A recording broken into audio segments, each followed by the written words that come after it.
जंग के बीच ईरान के राष्ट्रपति पेजेश्कियान ने देश को संबोधित किया। ईरानी राष्ट्रपति ने ट्रंप के सरेंडर वाली धमकी पर पलटवार करते हुए कहा कि जो ट्रंप सोच रहे हैं वो सपने में भी पूरा नहीं हो पाएगा। ईरान किसी भी कीमत पर सरेंडर नहीं करेगा। अगर अमेरिका और इजरायल की तरफ से हमला नहीं होगा तो हम भी हमले नहीं करेंगे। ईरानी राष्ट्रपति ने पड़ोसी देश में माफी मांगते हुए कहा कि ईरान अब पड़ोसी देश पर हमला नहीं करेगा।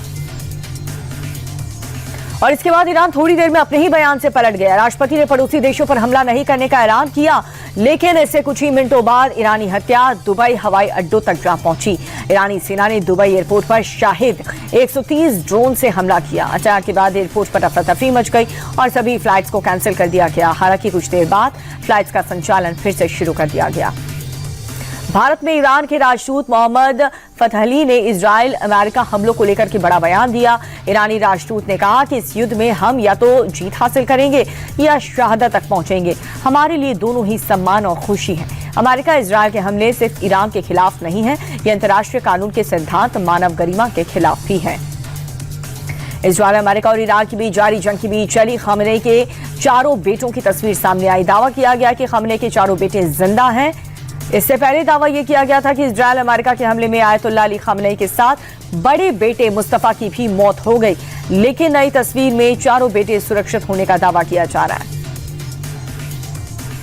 अमेरिका, इजराइल और ईरान के बीच जारी जंग और भीषण हो गई। दोनों तरफ से जबरदस्त हमले किए जा रहे हैं। इजराइल के हमले का ईरान जोरदार तरीके से पलटवार कर रहा है। ईरान के इस्लामिक रेवोल्यूशनरी गार्ड कोर ने खाड़ी देशों और इजराइल को निशाना बनाकर के बैलिस्टिक मिसाइल लॉन्च की।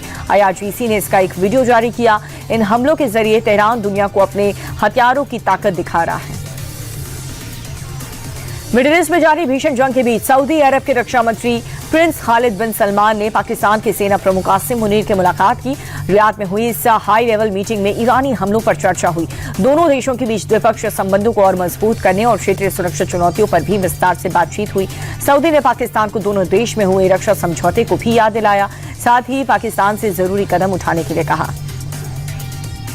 बंगाल के सिलीगुड़ी पहुंची राष्ट्रपति द्रौपदी मुर्मू की अगवानी के लिए न तो मुख्यमंत्री ममता बनर्जी पहुंची और न ही उनका कोई मंत्री पहुंचा। राष्ट्रपति के कार्यक्रम में भी सरकार का कोई नुमाइंदा नहीं आया, जबकि प्रोटोकॉल के हिसाब से सीएम या फिर किसी मंत्री का होना बहुत जरूरी होता है। और इस पर राष्ट्रपति ने नाराजगी जताते हुए कहा कि ममता बनर्जी मुझे बंगाल नहीं आने देती। शायद मेरी छोटी बहन किसी बात से मुझसे नाराज हो चुकी हैं। SIR के खिलाफ ममता बनर्जी दूसरे दिन भी कोलकाता में धरने पर बैठी हुई नजर आई। कल पूरी रात ममता बनर्जी टेंट में ही रही। ममता बनर्जी ने बीजेपी पर SIR के जरिए बंगाल को बांटने की कोशिश का आरोप लगाया। ममता का कहना यह है कि चुनाव आयोग बीजेपी के इशारे पर काम कर रहा है और साजिश के तहत बंगाली मानुष का नाम वोटर लिस्ट से हटाया जा रहा है। ममता ने LPG गैस के दाम बढ़ाने पर भी केंद्र सरकार को घेरा है। अमित शाह ने कांग्रेस और उसके सहयोगी दलों पर तुष्टीकरण की राजनीति करने का आरोप लगाया। हरिद्वार पहुंचे अमित शाह ने कहा कि कांग्रेस की पूरी ऊर्जा घुसपैठियों को बचाने में लगी हुई है। राहुल बाबा को जितना विरोध करना है कर ले, लेकिन हम चुन चुनकर घुसपैठियों को देश से निकालेंगे। अमित शाह ने कहा कि SIR वोटर लिस्ट का शुद्धिकरण है, लेकिन विपक्ष इस पर भ्रम फैलाने का काम कर रहा है। नीतीश कुमार के राज्यसभा जाने पर विपक्ष हमलावर है। RJD नेता राबड़ी देवी ने कहा कि नीतीश कुमार की बुद्धि भ्रष्ट हो चुकी है। बीजेपी उन्हें बिहार से भगा रही है, उन्हें बिहार की नहीं छोड़ना चाहिए। नीतीश कुमार के बेटे निशांत कुमार की ऑफिशियल पॉलिटिकल एंट्री कल होने वाली है। आज सुबह JDU के कार्यकारी अध्यक्ष संजय झा के घर पर निशांत के पार्टी के सीनियर और युवा नेताओं के साथ मीटिंग हुई।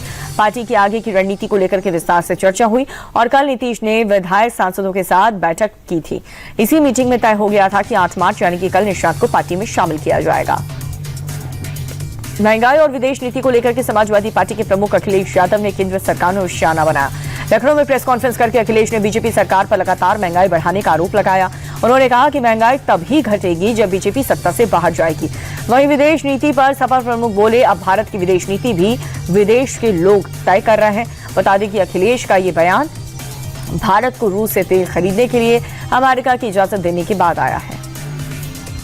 तमिलनाडु में विधानसभा चुनाव के लिए DMK कांग्रेस में सीट बंटवारे पर मुहर लगाई है। DMK ने कांग्रेस को 28 सीट दी है। इसके अलावा एक राज्यसभा सीट भी दी है। ये फैसला मुख्यमंत्री MK स्टालिन और तमिलनाडु कांग्रेस कमेटी के अध्यक्ष के बीच हुई बैठक में लिया गया। पार्टी सूत्रों के मुताबिक सीट शेयरिंग को लेकर के कांग्रेस और DMK का गठबंधन टूटने की कगार पर पहुंच गया, लेकिन पी चिदम्बरम ने स्टालिन से मुलाकात की और लंबी बातचीत के बाद बात बन गई। उत्तर प्रदेश के बरेली में बाबा का बुलडोजर जमकर गर्जा। प्रेमनगर इलाके में अवैध कब्जे पर कहर बनकर टूट रहा है। इस दौरान मौके पर मौजूद भीड़ की प्रशासन से झड़प हुई, लेकिन बुलडोजर का एक्शन चलता रहा। 60 दुकानों को नोटिस देने के बाद प्रशासन ने अवैध तरीके से बनाई गई रैंप को ध्वस्त कर दिया और इसे सड़क चौड़ीकरण के अभियान में तेजी आएगी।